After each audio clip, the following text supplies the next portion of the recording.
Raudatul Muhajirin, tempat kita belajar menuntut ilmu diana dunia dan akhirat. Raudatul Muhajirin, tempat kita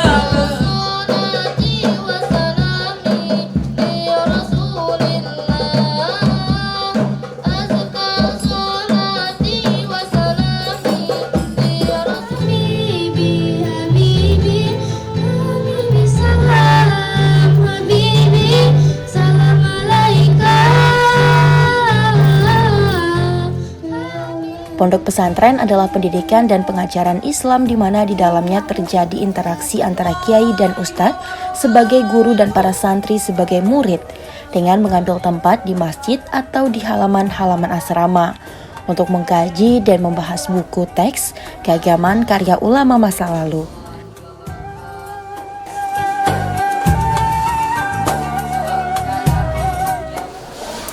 Anak-anak yang ada bersekolah di Madrasah Raudatul Muhajirin ini tidak hanya dibekali dengan pendidikan dasar saja, tapi juga dibekali dengan ekstrakurikuler yang tentunya masih bernuansa Islami. Untuk apa? Tentunya untuk mereka sendiri nantinya untuk bekal ke depannya.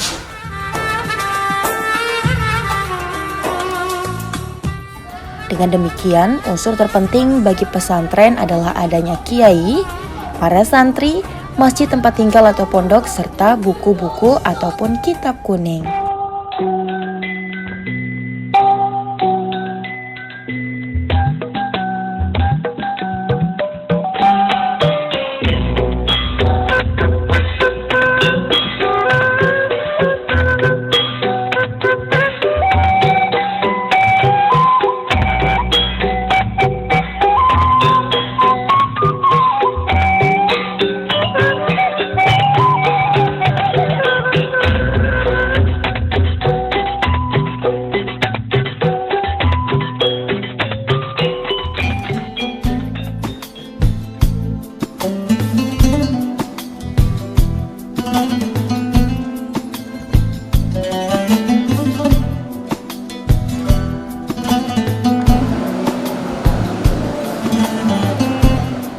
Sebagai suatu lembaga pendidikan agama Islam yang tumbuh serta diakui oleh masyarakat sekitar dengan sistem asrama ataupun kampus, di mana menerima pendidikan agama melalui sistem pengajian atau madrasah yang sepenuhnya berada di bawah kedaulatan dari kepemimpinan atau leadership seseorang ataupun beberapa orang kiai dengan ciri-ciri khas yang bersifat karismatik serta independen dalam segala hal. Yang bersifat fana, marilah sama-sama kita panjatkan puja dan puji syukur kita atas kehadirat Allah Subhanahu wa Ta'ala. Sholawat berangkaikan salam tak lupa pula kita haturkan kepada junjungan kita yang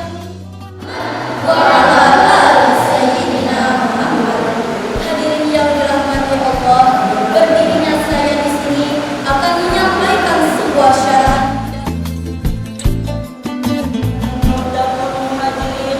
yang saya hormati Ustadz wal Ustazah dan para majelis guru Pondok Pesantren Raudatul Muhajirin.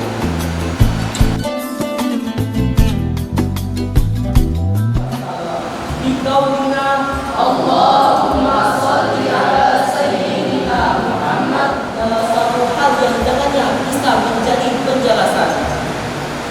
Seperti yang kita ketahui, ilmu sangat penting bagi kita. Ilmu sangat bermanfaat bagi kita. Tetapi ada beberapa hal yang bisa menyebabkan ilmu itu tidak bermanfaat.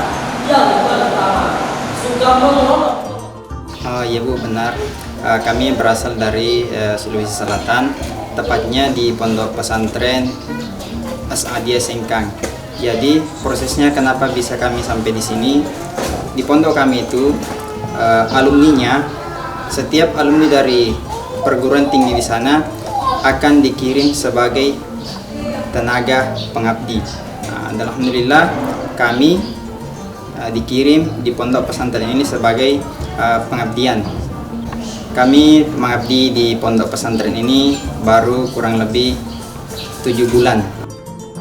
Jadi kami di sini santrinya itu dipenuhi dengan kegiatan-kegiatan yang bermanfaat, mulai dari bangun tidur sampai tidur kembali.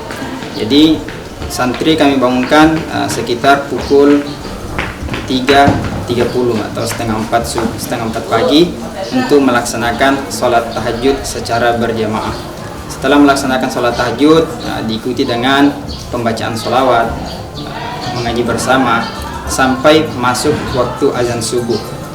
Kemudian sholat berjamaah subuh. Setelah itu dilanjutkan dengan setoran hafalan sampai pada pukul 6.30. Habis ini masalah karakternya sendiri itu didikan karakternya, yang itu tadi kita hanya sering berinteraksi dengan santri itu sendiri, mempelajari karakternya dulu, bagaimana tingkah lakunya dalam kesehariannya. Karena umpamanya ada 80 santri di sana, kita sebagai pengasuh, sebagai tenaga pengajar tentunya harus mampu juga memahami dan mengetahui bagaimana karakter dari anak tersebut. Umpamanya ada yang egois, ada yang sekali ditegur belum bisa berubah, itu yang harus kita pelajari dan kita berikan sesuai dengan porsinya masing-masing. Karena kalau semuanya disamaratakan, itu akan membuat santri malah merasa tidak adil. Yang paling pertama harus memahami karakter dari santri itu sendiri dulu, kemudian memberikan nasihat sesuai dengan apa yang dia butuhkan. Sudah kita lewati dari awal hingga sekarang, banyak sekali kegiatan-kegiatan yang dilakukan para siswa-siswi madrasah dan juga para santriwan serta santriwati yang ada di pondok pesantren ini. Nah, seperti yang saya lihat dan pemirsa lihat di belakang saya ini adalah pondok dari para santriwati. Terlihat sendal dan juga sepatu para santriwati berjajar dan juga bersusun di sini, dan artinya para santriwati sedang melakukan kegiatan di dalam pondok. Mari kita lihat.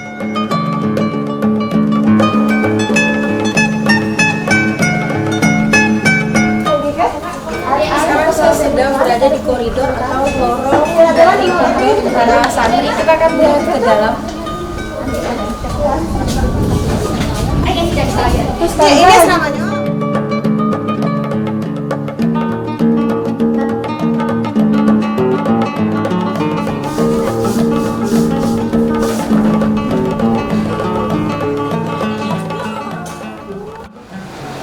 Baik, kita dari Yayasan Pondok Pesantren Rodatul Muhajirin ada 3 tingkatan, yaitu Madrasah Aliyah punya siswa yaitu 89, kemudian dari MTS ada 143, dari MI ada 93. Jadi jumlah keseluruhan ada 325 santri. Kalau santri kita ada berasal dari beberapa daerah, ada dari luar provinsi, ada juga di dalam provinsi Jambi. Kalau di dalam provinsi Jambi seperti dari Tanjung Jabung, daerah Tungkal, Sabak, kemudian dari desa tetangga sesama-sama Sungai Gelam, ditambah dengan yang mungkin yang ada di Tangkit Baru.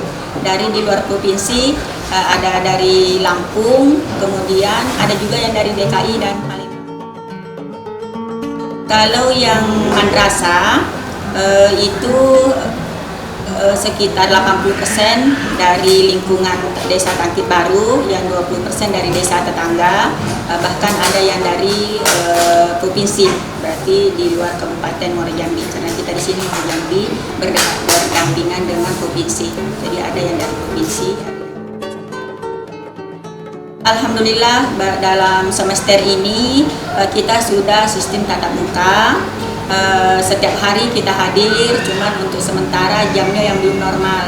Biasanya kita masuk dari jam 7.00 sampai jam 14. Kalau sekarang itu setengah 8 atau jam 7.30 sampai jam 12 setelah selesai sholat zuhur sudah boleh pulang. Yang non mukim. Tetapi kalau yang mondok ke asrama dan melanjutkan pembelajaran pondok. Khusus untuk tenaga kependidikan, kita itu mempergunakan atau mengambil dari desa Tangkit Baru, itu mungkin sekitar 90%. Jadi ada yang dari alumni kita dari Rodatul Muhajirin ini yang sudah tamat kuliah, kita kembali mengabdi di madrasah kita. Ada juga beberapa guru dari provinsi lain karena pindahan memilih madrasah kita, pindah masuk sekolah di mengambil mata pelajaran seperti guru infasing yang ada di madrasah kita dan guru sertifikasi itu memenuhi jam mengajar yang tidak cukup di jam pelajaran di sekolah lain. Proses belajar mengajar, majelis guru memang sudah memberikan metode-metode yang bermacam-macam dalam untuk mencapai proses belajar mengajar tersebut, sehingga seperti diskusi, tanya jawab itu memang sudah diluangkan waktunya setiap proses belajar mengajar supaya anak-anak kita bisa mengeluarkan pendapat sendiri, ataupun sejak dini untuk mengeluarkan pendapat, bahkan bisa bertanya hal-hal yang kira-kira belum jelas yang dia belum pahami untuk dipelajari. Ternyata aktif ya anak-anaknya. Jadi asramanya itu ada 3 ruangan. Ruangan pertama, kedua, sama ketiga, masing-masing kurang lebih ada belasan para santriwati yang menginap ataupun yang tinggal di asrama ini.